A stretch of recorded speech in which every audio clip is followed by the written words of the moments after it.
Howdy, howdy, howdy. I'm Kanaju, and today we are celebrating y'all's accomplishment in getting this channel to 5,000 subscribers. Holy cow. Thank you so much to everyone who made this possible. And even if you're not subscribed right now, just watching and liking and enjoying the videos, that's a huge help as well. So thank you so much for your support, and welcome to the 5K celebration. Now this is the first time I've done a video like this, so I don't know what I'm doing, to be honest, but I've been wanting to do a Q&A since I hit 1K, and it's not that I'm a procrastinator. I am, but this isn't that. I've just been really busy. I've been doing like 60-hour work weeks lately, so I haven't really had a chance to produce an extra video. However, last Monday, I decided I've just got to do it. So when I hit 4K, I asked all of you guys to send me questions, and I would answer them in a video like this. So here we are after all these weeks. Thanks to everyone who submitted comments and questions, and even if you didn't, thanks for liking the post, thanks for enjoying the videos, and thanks for all the support and encouragement. Alright, well, I guess let's get right into it. Panos Sig asked, kind of a random question, but I'm interested. Are you planning on bringing Traveler's card deck back in stock? Have you heard anything like that from HG? For those of you who aren't in the loop, I was lucky enough to collaborate with Hello Games to create an official No Man's Sky deck of playing cards. And this was, as far as I know, the first fan-designed official merch. So it was pretty incredible. I didn't even think they'd really be open to it. But anyways, we made it happen. It released alongside Leviathan, the pre-orders did, but it sold out in 10 days. So originally I wanted it to reach as many people as possible because I had a lot of people ask me about it before we produced it. And it sold out pretty quickly. So I'm right there with you, Panos Sig. I would also like to see them do a second production run, but you know, that's up to them and the company they're working with. So we'll see. Stay tuned is what I would say, and I'm rooting for you. Hopefully that happens. Alright, next up we have Arcady, who says, dude, you're blowing up. I was your 1,000th sub 3 or 4 weeks ago, 4,000 now. That's huge. Thanks, Arcady. Congrats on being my 1,000th sub, you know? That's a pretty cool thing to have. And great job launching your classic No Man's Sky Twitter profile as well. I love seeing those old screenshots, it's really cool. So thanks again for the support. Next up we have Tankstock, and now witness the power of the algorithm and the community. Congrats. Thanks, Tankstock. I'm still impressed by the power of the algorithm and the community combined. Brian A says, nice. Thanks, Brian. That was a nice comment. Daniel Walker. Mr. Walker says, what was your reaction to the state of No Man's Sky at its initial release in 2016? Were you disappointed, or was it what you expected? Now, I'm not going to speak in great deal about everything that happened in 2016, but I will say personally, I picked the game up day one from GameStop. I actually got 2 copies, one for me and one for my girlfriend, now wife, and we both got a copy. And I had my PS4 upstairs, she had hers downstairs. And we both started playing at the same time when we got back from work. And it was so cool because we both booted up the game. We started on different planets. She was on this beautiful rainbow lush planet, and I was on this desert. But, you know, mine was full of gold and things that I could get rich very quickly early game. And hers was more beautiful, but it was, you know, less bountiful in that way. And it was just cool because we would just constantly, whenever we'd land on a new planet, we'd run up and down the stairs and see each other's games and see the differences. Contrary to what a lot of people said at launch, I didn't feel disappointed at all. For me, the core of what they were pitching was that you could land on any planet, anywhere, you could take off, no loading screens, all of it was procedurally generated, and I booted up the game and that's what it was. Now, I know a lot of people, you know, had certain expectations that may or may not have been realistic, and believe me, I could do an entire video series talking about everything that happened around launch, but personally, it met my expectations. It exceeded them in some ways, didn't in others, but by the Foundation update later that fall, my expectations were exceeded, so I really enjoyed it. I understand that wasn't everyone's experience, but call it RNG, call it low expectations, call it whatever you like. I really enjoyed the game back then. Thanks for asking. Alright, VidGamer Luke. Oh yeah, you asked me a question about making a cave exploration video on your channel. And yeah, of course, you can always, make videos inspired by my videos. I don't have a patent on the concept.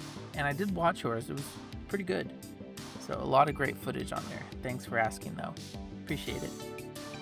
Akido Kusamoto asks, question, have you ever run across something in No Man's Sky that shouldn't exist, based on the game files and procedural nature of it, but you have evidence to prove it does? And first off, that's a really, really good question. Off the top of my head, I can't think of anything.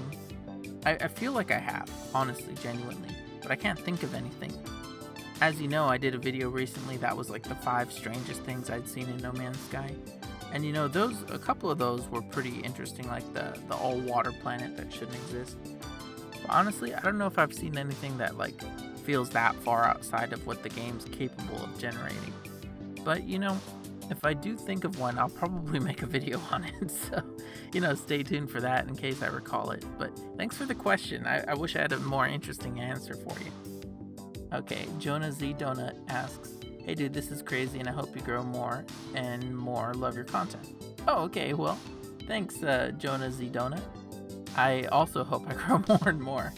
And I hope I keep creating great content that you enjoy. So thanks for commenting, and I appreciate the support. Brandon Dennis says, Starfield looks like No Man's Sky with a reskin, lol. I mean, I've seen a lot of that comparison lately. But for me, Starfield feels more like Fallout with a reskin. And that's just because I'm also a longtime fan of Fallout. But the parts that do look like No Man's Sky, like the procedural planets, I'm really excited for those. So, hey, if you want to give me No Man's Sky, but with Bethesda RPG mechanics, I'm cool with it. Or if you want to give me a Bethesda RPG with, No Man's Sky exploration, fine by me. I don't know. I don't mind them looking similar, but I honestly don't think they look that similar though from a visual perspective, but maybe on a concept level, a little bit. Eldrick says, proud of you, buddy. Thanks, Eldrick. Appreciate it. Mamadel says, massive congratulations. Well, thank you so much. Massive thanks, Mamadel. A Delicious Drizzy says, what advice would you give to someone who just started playing No Man's Sky? I've barely started playing as of last week, and I've been watching your content as of recently, and love it. First off, thanks, Delicious Drizzy. I appreciate you, watching, and I'm glad you're getting into the game and enjoying my content. My best advice for a new player, I think, is to realize that you can buy things. And by that, I mean, once you get a little bit of money, by scanning creatures or doing missions, you can buy a lot of the materials you need. So I've heard a lot of streamers and games media describe the game as really grindy, that you spend a lot of your time grinding for resources, and you do in the early game. But once you get enough money to buy those resources, you almost never have to mine again. Especially with the stack sizes going to 9999, you could just buy 2,000 or 3,000 ferrite dust at a time. You can buy dihydrogen jelly and just refine that into dihydrogen. Or you can buy a whole bunch of uranium. Don't waste your time crafting Starship launch fuel. Just buy a stack of uranium and you'll be set for dozens of hours. And this is true for pretty much every material except carbon. Carbon doesn't really show up too much, but there are other ways of getting that. But the idea is that you buy the materials. Instead of spending time mining, you spend that time, running freighters, fighting sentinels, doing quests, and, enjoying other things about the game. Unless mining is like your favorite thing, then, go for it. But yeah, my number one advice is just take it easy. Always see if there's another way of doing stuff. If something seems really tedious, there's a chance there's another way of doing it. So, however you want to enjoy the game, that's perfect. Don't worry about what anyone else is doing. But again, buy materials, save time. Alright, Fractal says, 4,300, let's go! Thanks, Fractal. Yeah, now we're at 4,900, or 5K if you're watching this, so, dude, thanks so much. Alright, looks like Arcadie's back, and she has a question. She asks, I've been going back and replaying the old updates, and yes, finally got Foundation and Pathfinder to work. Cool. And it's had me super nostalgic for old school No Man's Sky. Counting all the way back to launch, what would you say is the number one thing removed that you missed the most? And if it's not the same thing, number one thing you'd be happy to see come back? Well, okay, I'll answer both parts of this question. So the thing that I missed the most, and you may already know this if you saw my 5 lost features, 5 removed features video, is the Galactic Commission Station.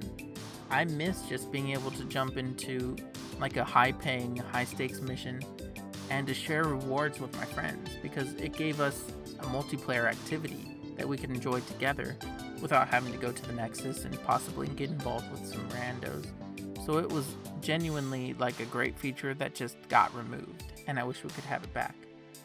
The number one thing removed that I missed the most, I'm pretty happy with what we have today, but what I miss about the old games were, first off, moons with water, but also dead planets with water and exotic planets with water. I just feel like nowadays it's a little bit too, not predictable, but they need to be a little more lenient with their biome generation, I think. And it did add a little bit more variety to have these dead worlds where the only life was, underwater.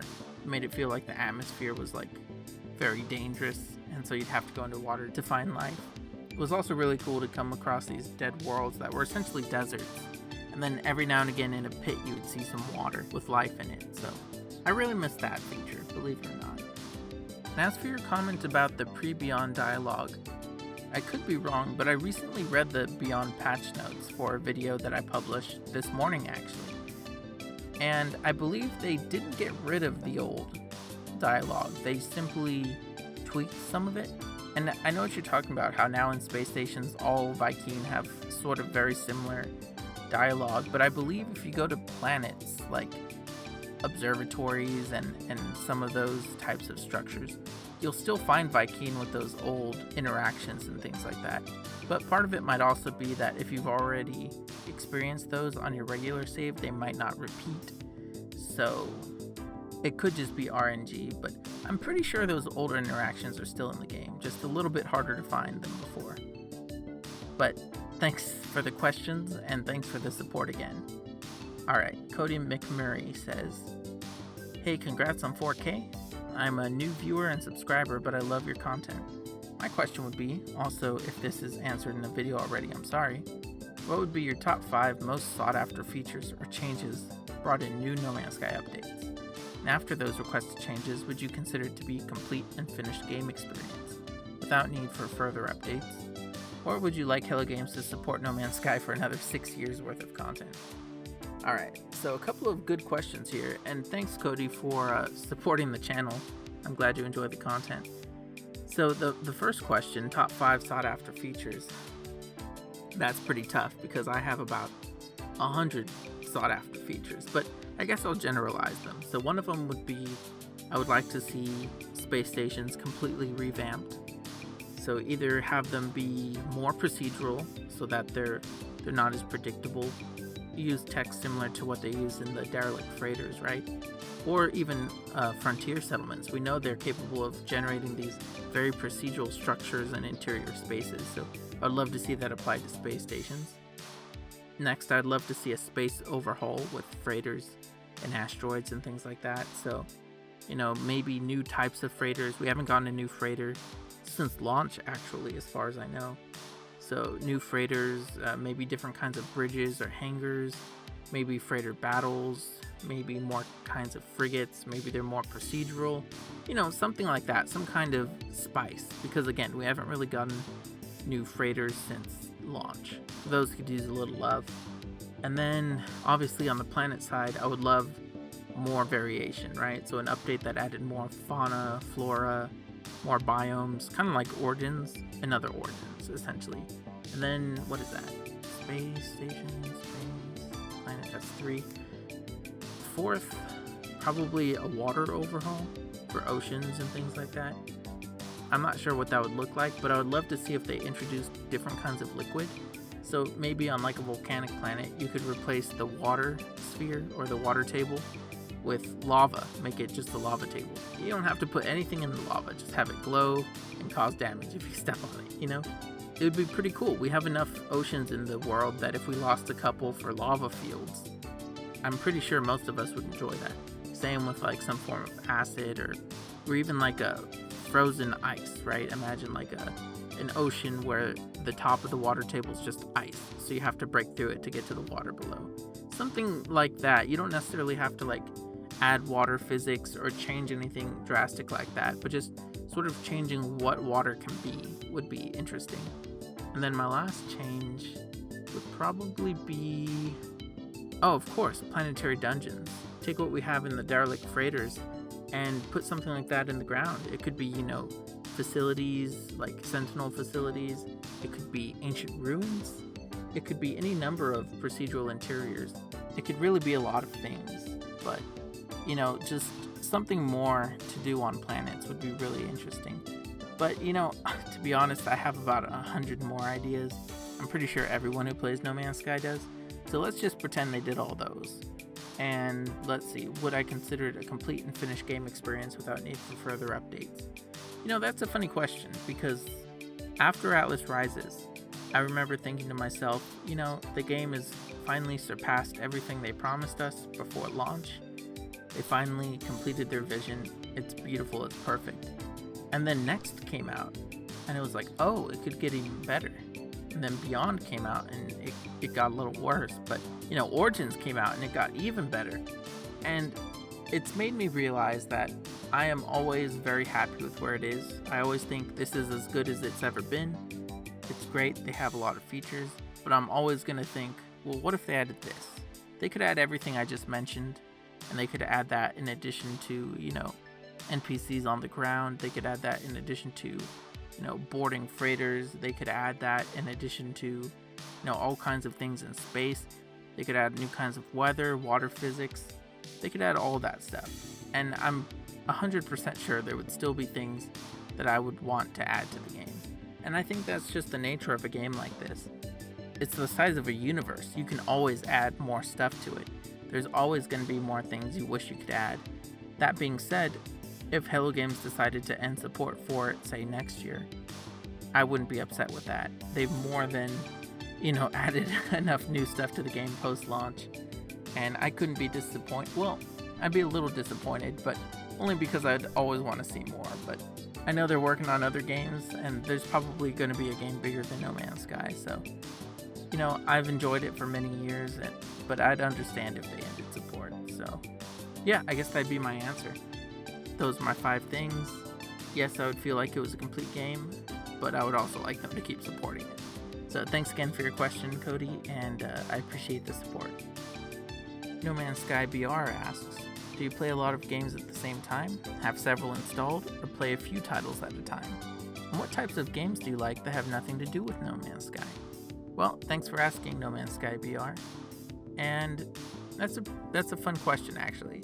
So obviously I always have No Man's Sky installed, but I also keep a few others that I play pretty regularly, like Fall Guys, Rainbow Six Siege, usually at least one Assassin's Creed game. And those, I kind of cycle through those regularly. I don't buy too many games a year, maybe 1 or 2 new games a year. I just keep playing No Man's Sky whenever it updates. But as far as like games that I like that have nothing to do with No Man's Sky, my favorite game of all time and my favorite series is actually not No Man's Sky, it's BioShock. In fact, if you were to take my obsession with No Man's Sky and give it physical form, it would be dwarfed by my obsession for BioShock, if you can believe it. So, look out. Whenever they announce the next BioShock, y'all are going to see it on my channel, so be ready for that. But besides BioShock, again, Assassin's Creed, Cuphead, I love Cuphead.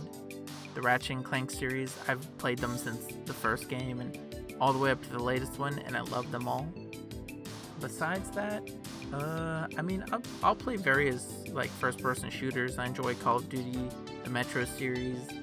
I enjoy some puzzle-based games. I enjoyed, obviously, Portal 1 and 2. I don't know. Just a bunch of games, right? A lot of contemporary stuff. Although I think No Man's Sky is the only survival game I play. But that's because I love space exploration. But thanks for asking. Alright, Liam Murphy says, how did you train your voice for the hard work of sounding nice all the way through your content? Acting school, voice coach, or do you naturally have golden vocal cords? Too many questions, I know. Love the show, man. Well, thanks, Liam. And, geez, I appreciate the kind words. It's funny because I've always I have a pretty raspy voice most of the time.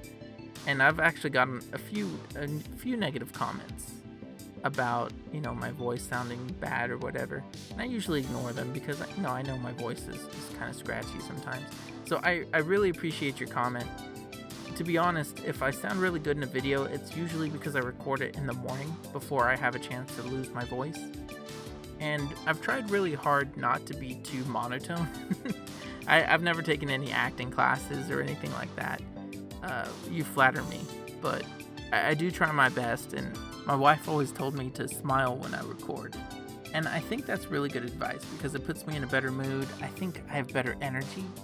And when I'm excited about what I'm talking about, I hope that, more people are excited too.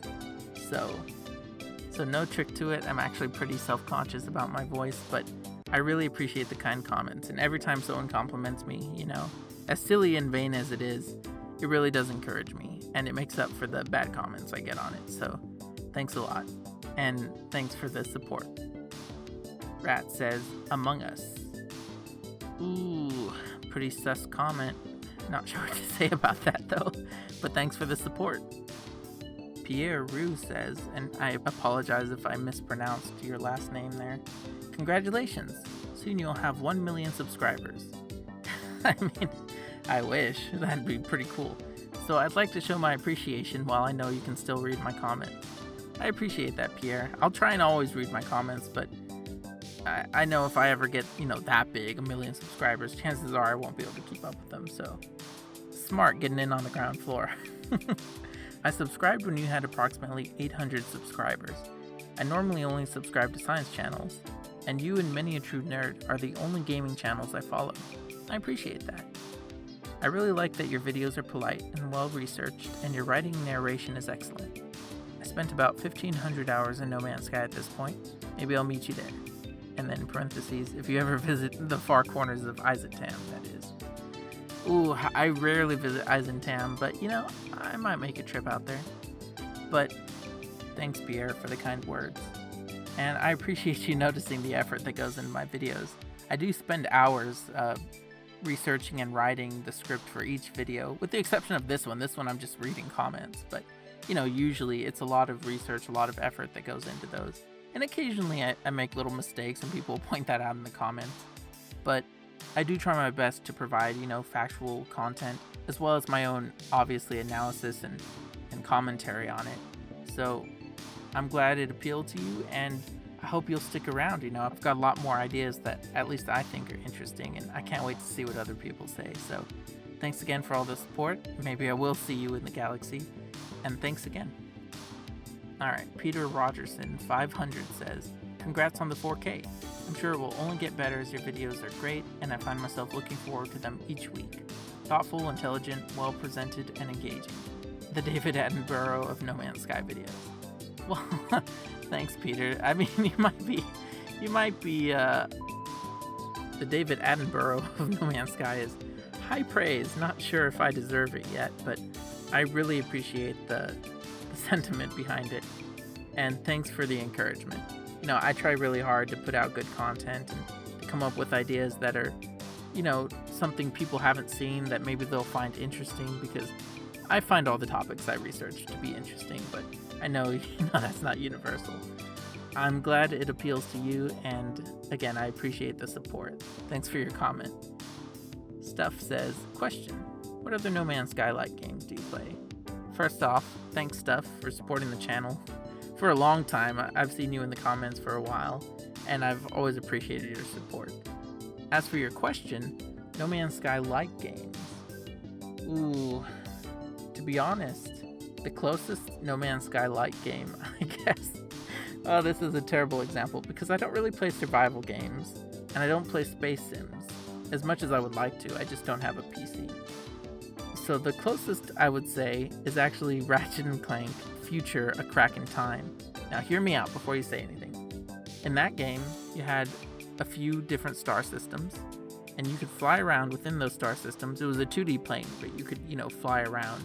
You could land on different planets, you could land on the moons, which were themselves spheres that you would walk around. It was almost like No Man's Sky in that it was a seamless transition. You land there, and you're immediately on the moon. They had a space station in each system where you could refill ammo and stuff. There were random encounters.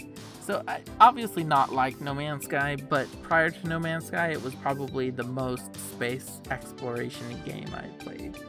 But I'm looking forward to Starfield, and I was going to get into Elite Dangerous on console until they, canceled all future development on console, so oof. But, we'll see. Thanks for asking. Okay, Big MTG Zach says, I'm so happy for you, my man. You're my favorite No Man's Sky creator. Love the vibe. Thanks, man.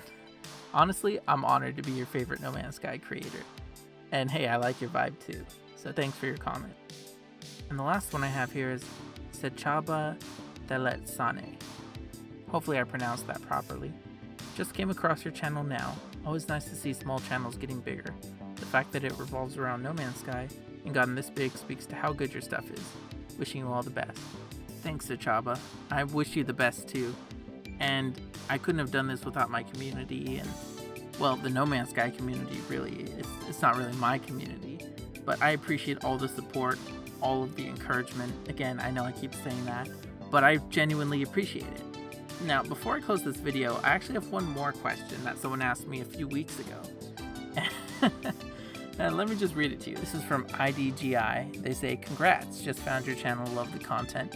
It'd be cool if you did a No Man's Sky origin story so we could know what drew you in and keeps you coming back. And I replied 4 weeks ago, thank you, and that could be fun. Perhaps I'll tie it into the 1K celebration video. Something a little more personal, thanks for the comment. And yeah, we all know where we are now. This is a 5K celebration video. But nonetheless, true to my word, I would like to answer IDGI's question.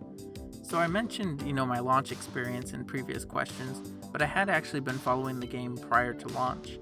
I was one of those people that would watch, the New Yorker interviews. I would comb over the E3 footage, see all the interviews they had with like 65 Days of Static. I watched the Game Informer, all the IGN First coverage. I wouldn't say I was obsessed with it, but I was really into it. And I mean, like so many other millions of people were, it just intrigued me. And it's hard to say what exactly drew me in or drew anyone in, but there's just something so fundamentally appealing about that vintage sci-fi aesthetic. I love the look of vintage sci-fi covers and how they always seem to be pointing to the horizon, like there's always more to see. Everything's mysterious and alien, and you're there, but you don't necessarily fit in. That sort of feeling that Sean, described trying to emulate, I really vibe with that. So a whole game based around that, where you're exploring, seeing new things for the first time, going on a journey that's completely your own. I mean, that just all appealed to me. And so obviously I picked up the game day one, enjoyed it. What keeps me coming back though, that's interesting because I wouldn't say I was obsessed with No Man's Sky after launch. I played a lot, put it down, came back for Foundation, put it down, came back for Pathfinder, played some, but obviously put it down again. But when Atlas Rises came, that was sort of like the era where I really became obsessed, where I would play every day for hours at a time, just trying to discover things and move along the story and really discover everything it had to offer. So I would say what keeps me coming back, I mean, partially it is the updates, the fact that they're constantly putting out updates, and I can't help it. Every time they put out an update, I don't care what it is, I have to see it, you know what I mean? With the exception of the Companions update. I was not interested at all in that one, but it turned out to be pretty cool. But other than that, I always want to see what's over the next hill, what's on the next planet, what's in the next system. It's a really, I guess, kind of addicting game loop. And the more they update the game, the more there is to see. It's my own personal curiosity that keeps me coming back, I suppose. Thanks for asking, IDGI. Sorry, it took me 4 weeks to answer this question, but I appreciate your patience. Hopefully you watch this video. And thanks to everyone who left questions. This was my first ever Q&A video. I don't know if it was long and rambly or boring, but I really enjoyed it. It was cool to see all of your support. Now, before I close the video, I have a small gift to give all of you to thank you for getting me this far and for supporting my channel. So, for those of you who have, been to my Deep Space Travel Network website or seen the latest Traveler's Deck cards, you probably noticed that sort of alien writing. I saw one guy ask me if it was like Arabesh, which, no, it's not. It's just a collection of very, very stylized Latin characters. But it's a typeface called DSTN Regular that I designed myself for my own fan art back in the day. But, now that it's been produced as part of an official No Man's Sky merch, I think it would be cool to give it to the community. So I will make it available to download at deep-space-travel-network.com/resources. You'll see a link down near the bottom to download like a font kit. And, feel free to use it in any project of yours. If you download it, it comes with, a free license. And it also comes with a portal glyph font that's stylized to match it that I also use on my website. So feel free to use those in any No Man's Sky related designs or otherwise. And you can use it without credit, but I just thought it would be fun to share that with all of y'all and see what you make with it. So thanks again for all the support. I plan to keep making videos, and right now I'm making videos in my free time, between my full-time job. But it's really rewarding to have such a great audience and to have so many of you guys interact and comment on stuff. It's really great and it's really special. So thanks again for always supporting the channel, and I'll do my best to keep earning your support. Stay safe out there, and I'll see you in the next video. Bye!